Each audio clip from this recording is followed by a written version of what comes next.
All right, boys and girls, I'm going to try reading you my latest book, Alligatro Organizes the Everglades Resistance. Got Alligatro here, Armadillo, Arthur the Armadillo, some ice officers here, and the tent.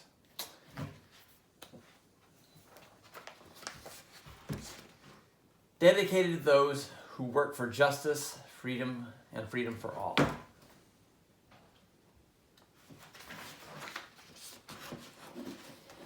After Alligatro dropped Piton Python off at her home in Myanmar, he flew back to the Everglades to see his good friend Annie.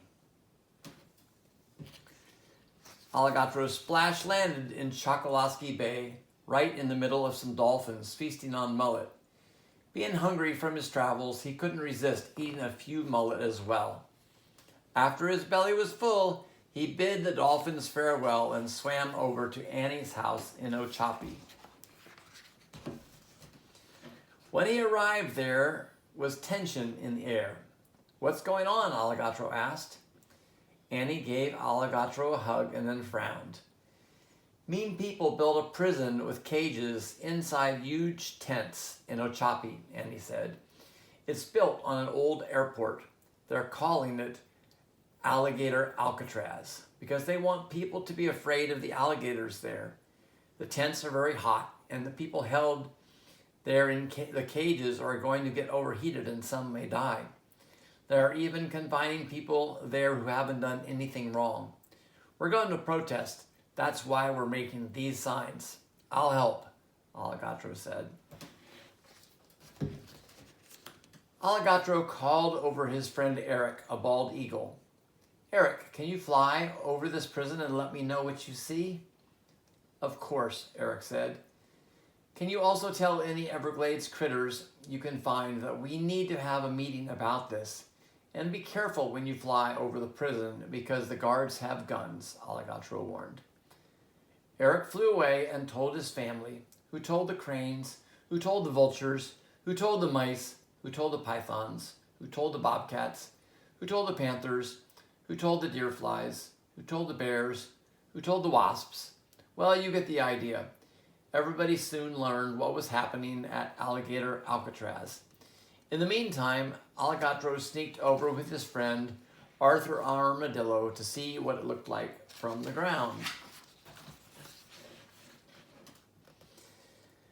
Alligatro and Arthur crept up to the prison and climbed the fence for a better view. "This looks really bad," Alligatro sighed. "I know," Arthur agreed. "I think I have an idea where I can help." "Oh, good," Alligatro said. "Let's get back and meet Eric and hear what he saw." As Alligatro and Arthur climbed down from the fence, their movement caught the attention of two guards. "Geez, there's a gator climbing down the fence," one guard said to the other. "I see it," replied the second guard. "And it looks like there's an armadillo with a spear up there too, if you can believe that. This sure is a weird job. It seems like even the animals are mad at us. I've never seen an armadillo with a spear." "I know, and it's so hot and buggy I have to wear all these clothes so the bugs don't eat me alive. Wearing so many clothes makes me even hotter."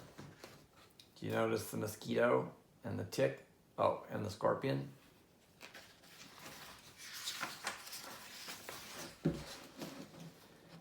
"Eric, what happened to your butt?" Alligatro asked with a worried look. "One of the guards winged me with his shotgun," Eric said in frustration. "At least I only lost a few feathers." "What did you see?" Alligatro asked. "We saw that metal cages are being put inside huge tents by construction crews. All the water for drinking or showers has to be brought in by truck. There are a lot of prisoners. There are huge lines to use the toilets. Everyone is hot." "Thanks, Eric," Alligatro said. "Also, all the animals I could find are ready to meet. I hope you have a good plan," Eric said. "You're going to like it, Eric," Alligatro said with confidence. At the meeting, Alligatro carefully showed his friends the plan.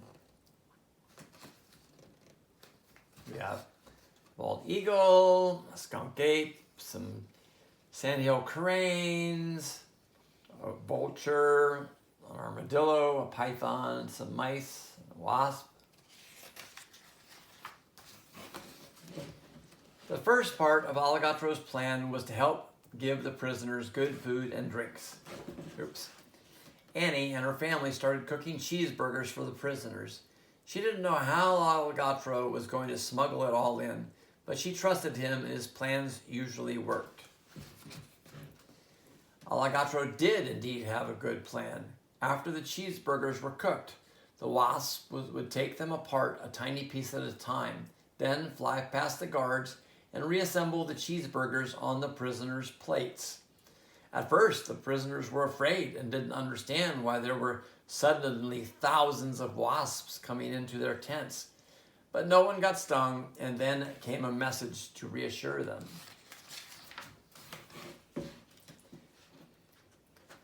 Help is on the way. 2 huge wasps flew in and unrolled a scroll with a message on it. How is this possible? The prisoners whispered to each other. Bit by tiny bit, the wasps put the cheeseburgers back together. Others carried drops of lemonade and slowly filled the prisoners' cups. It was amazing that the buns, the cheese, the pickles, the lettuce, the ketchup, mustard, and even the sesame seeds were all put back in the proper order. And with hundreds of prisoners to give food and drink, this was a big job. It required every wasp in Collier County to help feed the prisoners.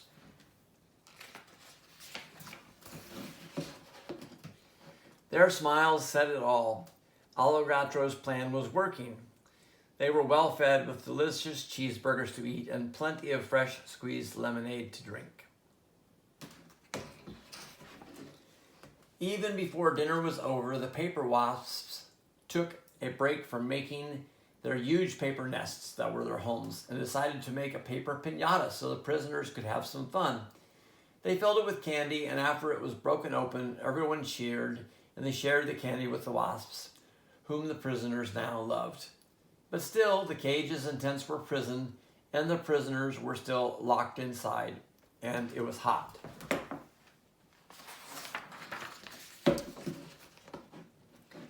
While the prisoners were being fed, it was time for phase 2 of Alligatro's plan.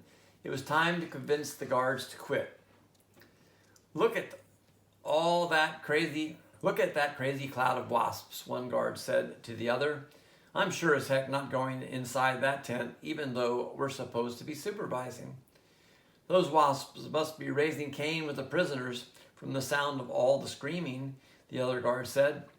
Hey, is that wasp carrying a piece of tomato? I don't understand what's going on. I'm allergic to wasps. I think I'm quitting after this shift, he said with a pained look. In fact, all the guards at the prison were starting to get nervous. Arthur Armadillo had been waiting to finally make his move. He bravely scuttled out in front of a guard and tripped him. Then he ran away because the roar of the cloud of approaching deer flies was deafening.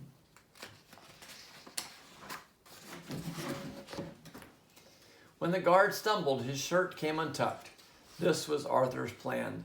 Next, Devin the deer fly and hundreds of his brothers and sisters descended in a tornado of teeth and wings and found a way inside the guard's pants. Ah! Ow! The guard yelled. He frantically swatted at the deer flies. I quit this stupid job, he screamed as he ran to his car. He screamed as he ran to his car and drove away. Eric and his family continued the fight. They picked up rocks and flew high over the prison. Way down below, the guards nervously looked up at the eagles. They had never seen so many at one time, and they didn't like it. Hey, said a guard looking through binoculars. One of those birds looks the same as the one you winged yesterday, Bill. They're all way too high up now to shoot. I guess they learned their lesson not to fly low over Alligator Alcatraz. Well, I wouldn't give them that much credit, Fred. Birds are pretty dumb, Bill said. I wonder what they're all carrying. What are they carrying?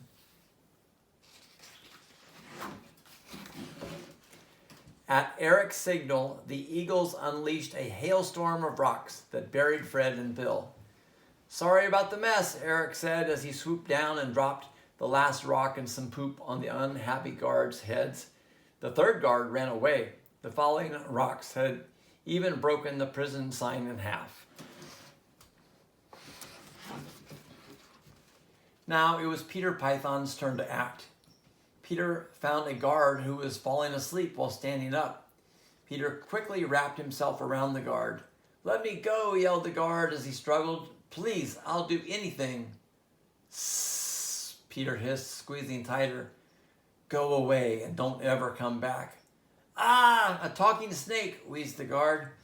Peter let the guard go and he ran straight out the gate screaming. The guard was finally picked up by the police, and the last that folks heard, he was in therapy. That's a big snake, huh? Sally Skunkate was happy to lend a hand. In the night, she had dug a tunnel system under the prison. In the morning, she reached up and grabbed a guard's leg as he walked by. The guard screamed when he looked down and saw the size of the hand and shot his bullets up in the air and all over the place until he ran out of ammo. Then, not having hit anything, he threw his gun down. Sally released his leg and the guard ran away, screaming like a madman. After that, Sally rerouted the air conditioning from the guard's break room to tunnel vents for each prisoner cage that she had dug. She smiled when she heard the prisoners thanking her, knowing they were getting relief from the heat. She also smiled when the guards came into the break room to cool off and had to hurry back outside because the air conditioner was now blowing hot air. Another part of Alligatro's plan was that they needed to know where the guards lived. The turkey vultures were happy to spy on all the cars that left the prison. They watched, followed, and remembered where all the guards lived. A very unpleasant byproduct from all this attention from the vultures was smelly, goopy buzzard poop on and all around the guards' cars. Yeah. Some vultures preferred the pooping challenge from high altitude. Others needed to get a bit closer and not be moving. That way they didn't have to work with vector math and the waste of their poop. The initial barrage went well. The vultures were happy, but now it was time to start crippling the remaining guards' cars. The mice wanted to contribute, but they needed some guidance from Alligatro on what wires to chew through. Tomorrow's test, car electrical guide, registered Alligatro Inc.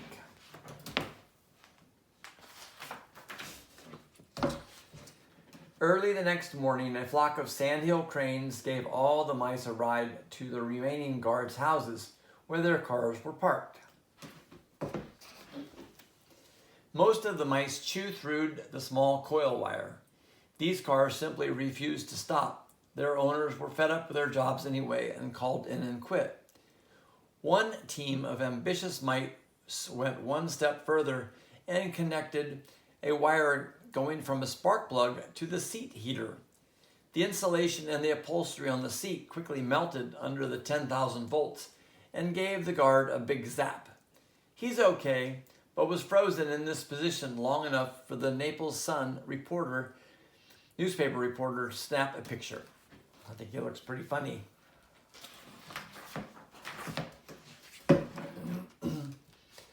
When the guards at the prison got notice that all the other guards had quit and that no one was coming to relieve them, they gave up.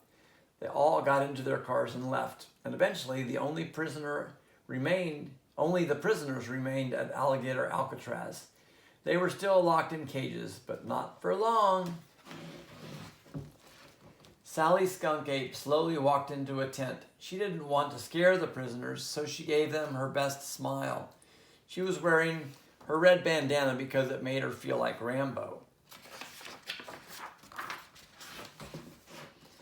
Sally quickly got busy tearing open the cages. The prisoners had never seen a Florida skunk ape, but understood she was here to help and wasn't going to hurt them. Soon, everyone was free and walked out.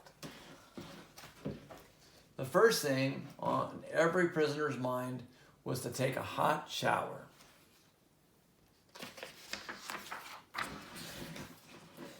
Alligatro had thought ahead and brought bags of clean clothes with him. The clothes fit pretty well, and the people didn't look like prisoners anymore. Then they all called their families to give them the good news. Their families had good news as well. Alligator Alcatraz had been canceled, and buses were being sent to take everyone home. The newly freed men and women wanted to meet and thank everyone who helped them in their time of need. Many were in tears as they walked through a most unusual group of heroes. Then they made their way to the waiting buses. This detention center and the others like it were all being dismantled because it turned out they were illegal.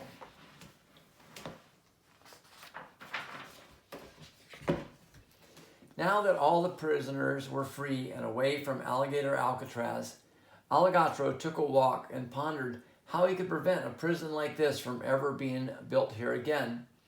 He stretched out his hand and framed the sun between his fingers. The huge sun, so much larger than our Earth, but so far away that it seemed small, and was small enough to fit between his fingers. A tiny sparrow then landed on Alligatro's hand, and he got an idea. Alligatro got out his binoculars and looked at the prison. "We need to make it smaller," he said to the sparrow.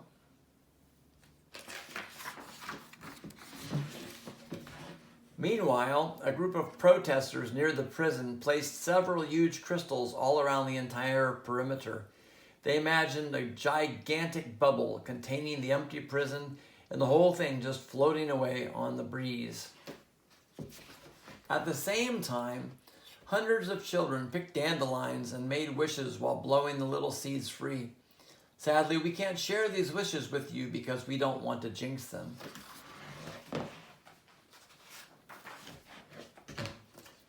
Alligatro turned his binoculars around and looked through the wider lenses.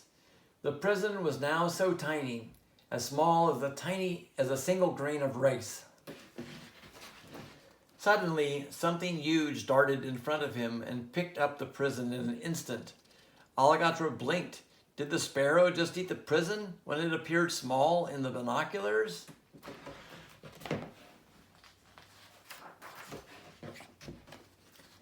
Alligatro couldn't believe it. Alligator Alcatraz was gone. The water was quickly filling in the depression where the prison once was. It was forming a giant lake. The sparrow chirped at Alligatro, and then she flew away. Florida Man Daily News: Alligator Alcatraz disappears into a sinkhole.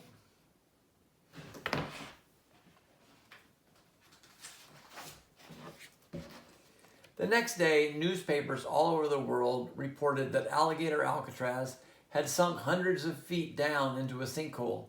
They blamed the disaster on an insufficient environmental impact statement from back in the 60s when the airport was built. The Democrats were blaming the Republicans, and the Republicans were blaming the Democrats. There was a lot of yelling. But between you and me, we know the real reason the prison vanished. When so many people and animals joined together for good and justice, joined together to work hard and be loud, well, that's when the magic just happened. After that, there was a lot of talk about Alligatro fixing more problems, but he says he's done enough for this week and that Sally Skunk Ape wants to join his band. They were excited to get busy making music, something swampy and bluesy. And I'm not going to read all of this, but we do need your help. Alligator Alcatraz is real, and people are protesting it. In my book, I give places to donate, and who to complain to. We have Friends of the Everglades and the American Civil Liberties Union. And I hope you like the book.